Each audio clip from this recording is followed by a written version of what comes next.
Dharma incomparably profound and infinitely subtle is rarely encountered, even in millions of ages. Now we see it, hear it, receive and maintain it. May we completely realize that Tathagata's true meaning.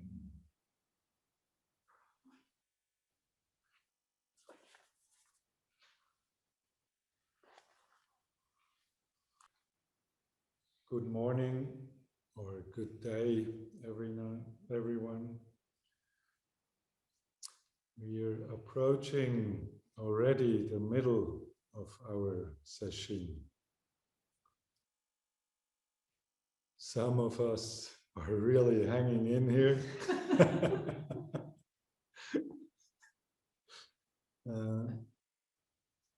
And I can feel we are really,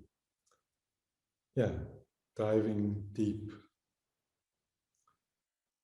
In the Gatha of opening the sutra, we just recited also, to perceive the truth and to realize it and to embody it. And also what we are doing in Zazen is nothing else but realizing continuously the truth as it is. And there's nothing besides, nothing we really can miss. The text we often recite, the Heart Sutra, we recite every morning, and every other morning, the identity of relative and absolute. And I'll just talk a little bit. Urs, you can hear us? So I'll talk a bit about the identity of relative and absolute. So it goes, the mind of the great sage of India is intimately conveyed west and east. Among human beings are wise ones and fools. In the way there is no teacher of north and south. The subtle source is clear and bright. The branching streams flow in the dark. To be attached to things is primordial illusion. To encounter the absolute is not yet enlightenment. All spheres, every sense and field intermingle even as they shine alone, interacting even as they merge, yet keeping their places in expressions of their own. Forms differ primarily in shape and character, and sounds in sharp or soothing tones. The dark makes all words one. The brightness distinguishes good and bad phrases. The four elements return to their true nature, as a child to its mother. Fire is hot, water is wet, wind moves and the earth is dense. Eye and form, ear and sound, nose and smell, tongue and taste, the sweet and sour, each independent of the other, like leaves that come from the same root. And though leaves and root must go back to the source, both root and leaves have their own uses. Light is also darkness. Do not move it as darkness. Darkness is light. Do not see it as light. Light and darkness are not one, not two. Like the foot before and the foot behind in walking. Each thing has its own being, which is not different from its place and function. The relative fits the absolute as a box and its lid. The absolute meets the relative, like two arrows points that meet in midair. Hearing this, simply perceive the source, make no criterion. If you do not see the way, you do not see it even as you walk on it. When you walk the way, you draw no nearer, progress no farther. Who fails to see this is mountains and rivers away. Listen, those who would pierce this subtle matter. Do not waste your time by night or day.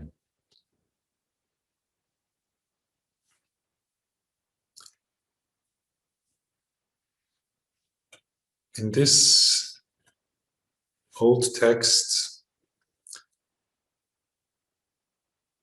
it's about everyday life. It's about the absolute we can perceive and sometimes we long for. But it's also, the sharp and soothing tones, the sounds that lead us through Sesshin, the different signals, the gong, the inkin bell, the wood, the coffee machine. Everything is just part of that being, of that entity that entails everything. So this text really addresses what is also addressed in the Heart Sutra. When we recite and hear, O Shariputra, form is no other than emptiness, and emptiness no other than form. Form is precisely emptiness. Emptiness precisely form. So it's again this unity, this non-separateness of emptiness and form. In other words, absolute and relative. The imagery here in this text of the Sandokai is the identity of relative and absolute. So both come together. The absolute traditionally is depicted as darkness, because we can't really grasp it, we can't paint it, we can't hold it. And brightness or light is more depicting the relative, the perception of the many forms, the endless forms.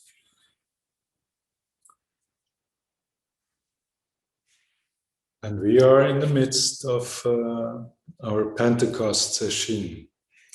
Pentecost, where the Spirit is poured out by God into His disciples, His followers. Then we learn how they are excited and inspired, and whatever they do speaks of that spirit, of that,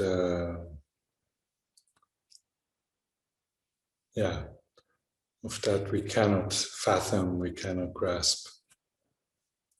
So even if they speak in tongues, that's for me, sort of an imagery that everything speaks of that spirit, like the bell or the sound when we walk over to the tatami.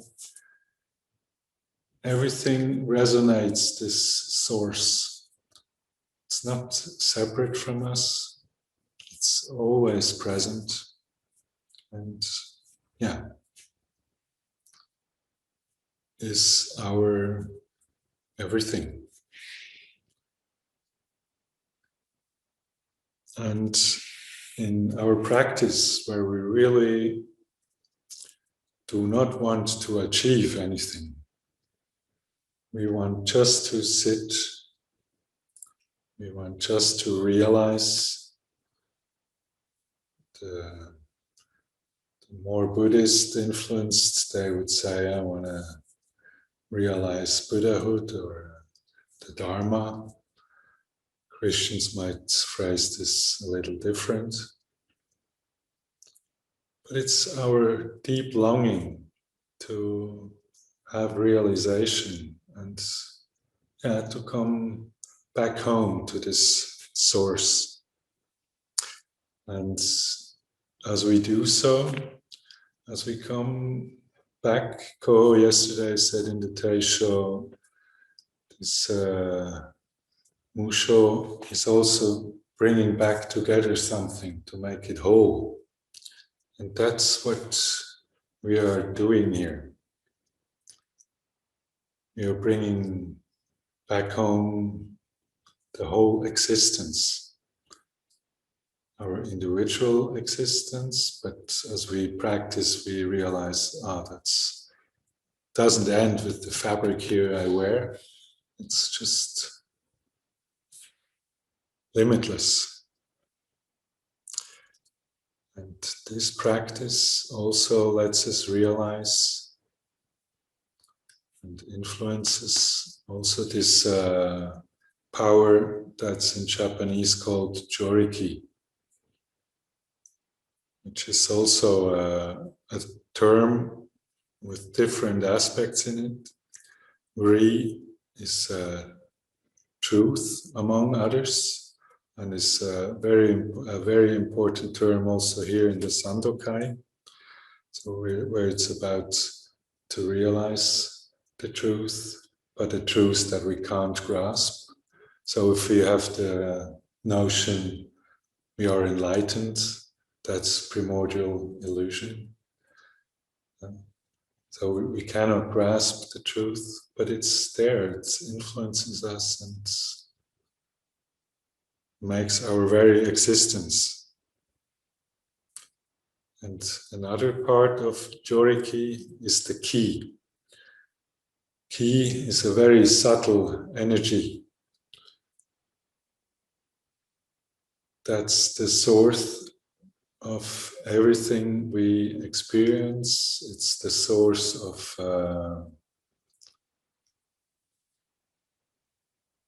cause and effect. So it's at the very beginning. So almost at the edge of Ri comes Ki into play. Ki, this action, this energy that's often experienced as slight emotions, hardly to notice. Perhaps first a subtle contentment, and then growing, and then we are just at peace. During meditation, for instance, or the contrary, a sort of unease, a restlessness, and then the need to go and get something, or do something, or be overwhelmed by feelings of guilt, or whatever arises in our everyday life, or also during meditation.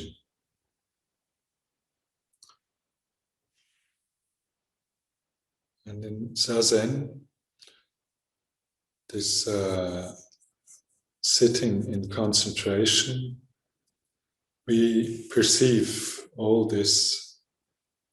We do not need to have theories about Ki or the truth. Our main purpose or our main intention, our main practice is just simply to sit and not separate reality into many, many different categories.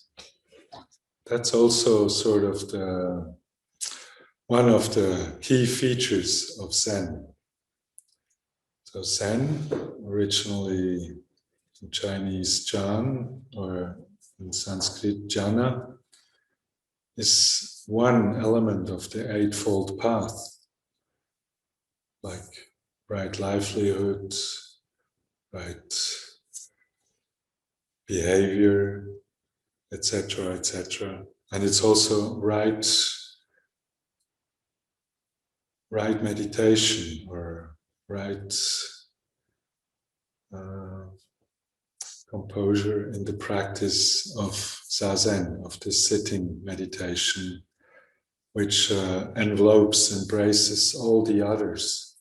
So in focusing on that one particular practice, we realize and embody the whole of the Eightfold Path, or the whole of truth.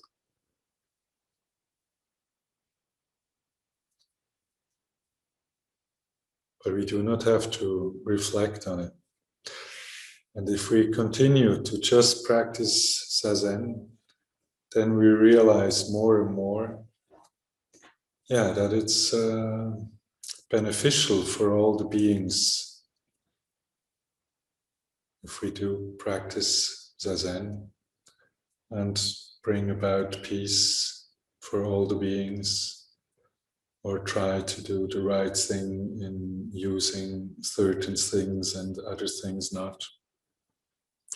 So everything comes together. And this is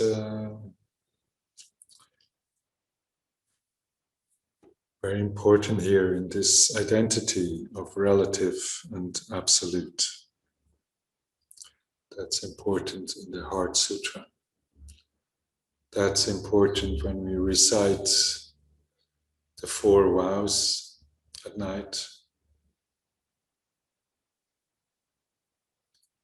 Because it's always in the little thing is the whole contained. So if we have the desire to liberate and free all beings, then we do just that by liberating and freeing that one that is sitting here, that is connected with all the irritation there is. But no need to judge, no need to judge oneself. So if we sit and breathe and perhaps count our breath, and then our thoughts wander away, we just acknowledge, I'm wandering. And so come back with that realization back to the practice of simple breathing, simple Zazen, being connected with everything. And then by itself, without having to have read a lot about it, then the absolute meets the relative, like 2 arrows that meet in mid-air, which is quite rarely that you shoot 2 arrows and they really meet point on point in mid-air. And without really trying to, just be, and everything is already together. Everything has already met. everything, in fact, never was separate. That is also one of the most beautiful experiences one can have, to realize this, that everything is quite okay.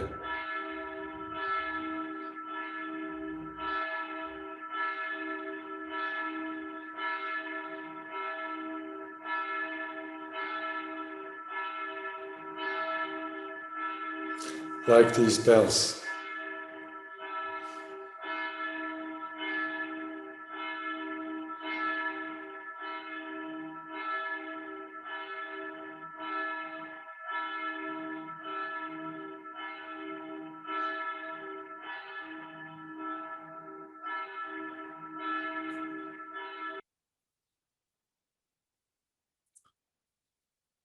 Forms differ primarily in shape and character, and sounds in sharp and soothing tones.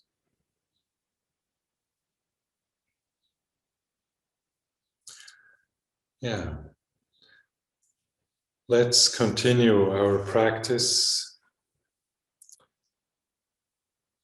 Let's be very present, awake, and give your best. Practice diligently without wanting to achieve anything. Thank you.